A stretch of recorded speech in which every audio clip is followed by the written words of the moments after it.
ভগবান শিব মহাদেব নামেও পরিচিত। তিনি খুব উদার আর শক্তিশালী দেবতা। তিনি একাধারে শান্ত আর রাগী। তার এই গল্প খুব পুরনো হলেও আজও আমাদের অনেক কিছু শেখায়। এমনই এক সুন্দর গল্প আজকে আমি বলতে চলেছি। এই গল্পটা কঠিন কোনো যুদ্ধের গল্প নয়, বরং বিশ্বাস আর ভালোবাসার এক গভীর কাহিনী। এই গল্পটা অনেক অনেক কাল আগের। পৃথিবীতে ছিল এক ঋষি, যার নাম ছিল মৃকণ্ডু। তিনি খুব ধার্মিক ছিলেন, সবসময় ঈশ্বরের চিন্তা করতেন। কিন্তু তার একটা দুঃখ ছিল, তার কোনো সন্তান ছিল না। সন্তান না থাকলে তার বংশ চলবে কি করে? এই চিন্তা তাকে খুব কষ্ট দিত। মৃকণ্ডু ঋষি তখন ঠিক করলেন তিনি ভগবান শিবের তপস্যা করবেন। তাই তিনি অনেক দিন ধরে কঠিন তপস্যা করলেন। নাওয়া খাওয়া ভুলে শুধু শিবের নাম জপ করতে লাগলেন। তার ভক্তি দেখে ভগবান শিব খুশি হয়ে একদিন তার সামনে এলেন। শিব তাকে জিজ্ঞেস করলেন, হে মৃকণ্ডু, তুমি কি বর চাও? তোমার তপস্যায় আমি সন্তুষ্ট। মৃকণ্ডু ঋষি হাত জোর করে বললেন, হে মহাদেব, আমি পুত্র সন্তান চাই, যে আমার বংশ রক্ষা করবে। শিব একটু মৃদু হাসলেন।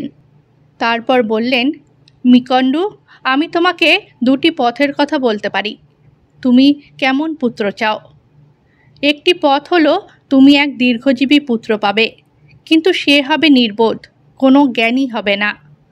আর অন্য পথ হলো তুমি এক বুদ্ধিমান, জ্ঞানী ও ধার্মিক পুত্র পাবে, কিন্তু তার জীবন হবে মাত্র 16 বছর। মৃকণ্ডু ঋষি খুব চিন্তায় পড়ে গেলেন। একদিক কুয়ো, আরেক দিক খাদ। দীর্ঘজীবী কিন্তু নির্বোধ পুত্র, নাকি অল্প আয়ুর কিন্তু জ্ঞানী পুত্র? অনেক ভেবে তিনি সিদ্ধান্ত নিলেন। তিনি ভাবলেন, মূর্খ হয়ে দীর্ঘজীবী হওয়ার চেয়ে জ্ঞানী হয়ে অল্প জীবন পাওয়া অনেক ভালো। কারণ জ্ঞানী ব্যক্তি তার ছোট জীবনেও অনেক ভালো কাজ করতে পারে। তিনি শিবকে বললেন, হে মহাদেব, আমি জ্ঞানবান, ধার্মিক এবং সৎ পুত্রই চাই, যদিও তার আয়ু কম হলেও। ভগবান শিব তথাস্তু বলে অদৃশ্য হয়ে গেলেন। এরপর মৃকণ্ডু ঋষির এক পুত্র জন্ম নিল। তার নাম রাখা হলো মার্কণ্ডেয়। মার্কণ্ডেয় ছোট থেকেই ছিল অত্যন্ত বুদ্ধিমান, ধার্মিক এবং শান্ত স্বভাবের। সে খুব দ্রুত শাস্ত্র শিখল এবং খুব সহজেই সব কিছু বুঝতে পারত। তার আচরণে সবাই মুগ্ধ ছিল। মৃকণ্ডু ঋষি এবং তার স্ত্রী তাদের পুত্রকে পেয়ে খুব খুশি হলেন, কিন্তু তাদের মনের কোণে একটা দুঃখ লুকিয়েছিল। তাদের পুত্র মাত্র 16 বছর বাঁচবে। মার্কণ্ডেয় ধীরে ধীরে বড় হতে লাগলো। সে যত বড় হয় তার বাবা মায়ের চিন্তা তত বাড়ে। তারা জানতেন তাদের ছেলের আয়ু ফুরিয়ে আসছে। তাদের দিন কাটতে লাগলো দুঃখ আর ভয়ে। মার্কণ্ডেয় যখন 15 বছর পার করে 16তে পা দিল, তখন তার বাবা মা এই দুঃখ আর চেপে রাখতে পারলেন না। তারা কাঁদতে লাগলেন। মার্কণ্ডেয় তাদের এমন কাঁদতে দেখে অবাক হলো। সে জিজ্ঞেস করলো, মা, বাবা, তোমরা কেন কাঁদছো? কি হয়েছে? মৃকণ্ডু ঋষি তখন তার জন্ম রহস্যের কথা মার্কণ্ডেয়কে খুলে বললেন। তিনি বললেন কিভাবে শিব তাকে দুটি পথের কথা বলেছিলেন এবং তিনি কেমন পুত্র চেয়েছিলেন। তিনি বললেন যে মার্কণ্ডেয়র আয়ু মাত্র 16 বছর।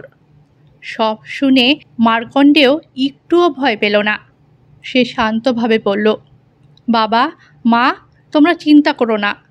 আমাকে যদি মহাদেব জীবন দিয়ে থাকেন, তবে তিনি আমার জীবন রক্ষা করতে পারবেন।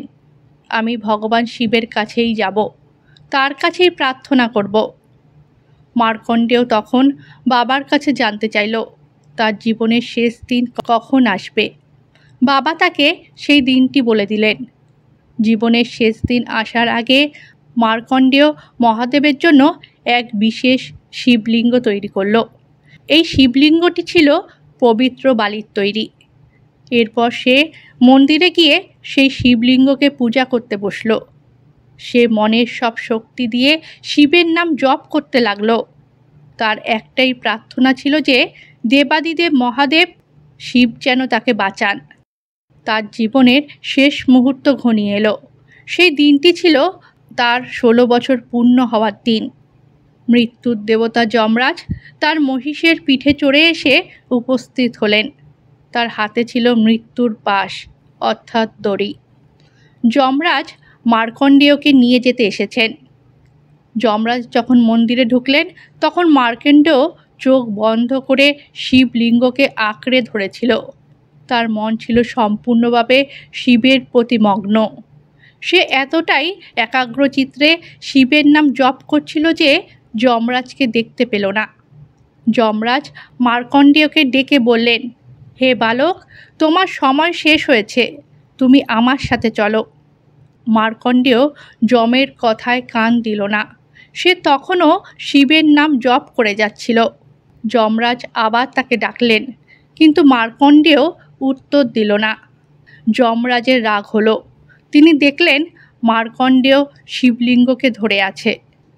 যমরাজ ভাবলেন মার্কণ্ডেয়কে টেনে সরিয়ে নিয়ে যেতে হবে। তিনি তখন তার পাশ অর্থাৎ মৃত্যুর দড়ি ছুঁড়ে মারলেন মার্কণ্ডেয়কে ধরার জন্য, কিন্তু সেই পাশ ভুল করে শিবলিঙ্গকেও জড়িয়ে ধরল।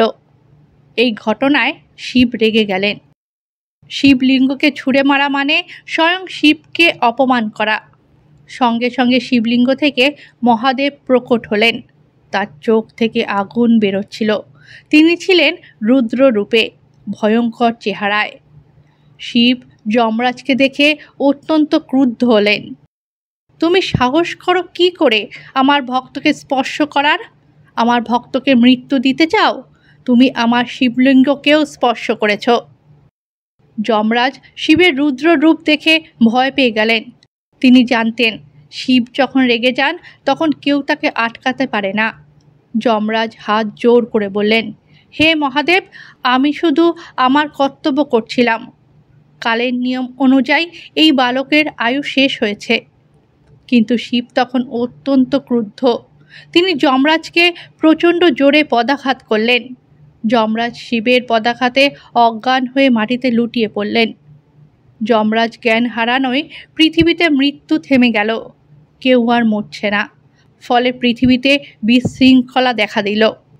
দেবতারা তখন ভয় পেয়ে গেলেন। তারা ব্রহ্মার কাছে গেলেন। ব্রহ্মা তাদের নিয়ে শিবের কাছে এলেন। তারা শিবকে অনুরোধ করলেন যমরাজকে আবার জীবিত করতে, কারণ মৃত্যু না থাকলে পৃথিবীর শৃঙ্খলা নষ্ট হবে। ভগবান শিব তখন শান্ত হলেন। তিনি যমরাজকে আবার জীবিত করলেন। যমরাজ জ্ঞান ফিরে পেলেন এবং শিবের কাছে ক্ষমা চাইলেন। শিব তখন মার্কণ্ডেয়র দিকে তাকালেন। শিব মার্কণ্ডেয়কে বললেন, হে বৎস মার্কণ্ডেয়, তোমার ভক্তি আমাকে মুগ্ধ করেছে। তোমার একাগ্রতা আর বিশ্বাসই তোমাকে বাঁচিয়েছে। তুমি আজ থেকে চিরজীবী হও, অর্থাৎ তুমি আর কখনো মরবে না। তোমার নাম এই পৃথিবীর ইতিহাসে অমর হয়ে থাকবে। শিবের পরে মার্কণ্ডেয় ঋষি অমরত্ব লাভ করলেন। তিনি হয়ে গেলেন চিরজীবী মার্কণ্ডেয় ঋষি, যিনি আজও পৃথিবীতে বিচরণ করেন এবং জ্ঞান বিতরণ করেন। এইভাবেই ভগবান শিব মার্কণ্ডেয় ঋষিকে বাঁচালেন এবং তাকে অমরত্ব দিলেন। মার্কণ্ডেয় ঋষির বিশ্বাস এতটাই গভীর ছিল যে সে মৃত্যুকেও ভয় পায়নি। সে শুধু শিবের উপর ভরসা করেছিল। ভগবান শিব তার ভক্তকে রক্ষা করার জন্য সব কিছু করতে পারেন। তিনি শুধু শক্তিশালী নন, তিনি অত্যন্ত দয়ালু। যমরাজ হয়তো তার কর্তব্যের অহংকারে শিবলিঙ্গকে স্পর্শ করার সাহস পেয়েছিলেন, যার ফলস্বরূপ তাকে শিবের ক্রোধের সম্মুখীন হতে হলো। মার্কণ্ডেয় অল্প আয়ুর জীবন পেয়েও হতাশ হয়নি, বরং জ্ঞানার্জনে মনোযোগী হয়েছিল। এটি আমাদের শেখায় যে জীবন দীর্ঘ নয়, বরং জীবনের গুণগত মানই গুরুত্বপূর্ণ। এই গল্প থেকে আমরা এটাই বুঝলাম যে যদি তুমি ঈশ্বরের উপর পুরোপুরি বিশ্বাস রাখো, তবে তিনি তোমাকে যে কোনো বিপদ থেকে রক্ষা করতে পারেন। শিবের এই লীলা প্রমাণ করে যে ভালোবাসা আর বিশ্বাসে অনেক বড় শক্তি আছে, যা মৃত্যুকেও জয় করতে পারে। প্রিয় দর্শক, গল্পটি আপনার কেমন লাগলো? ভালো লাগলে কমেন্টে অবশ্যই ওম নমঃ শিবায় লিখবেন।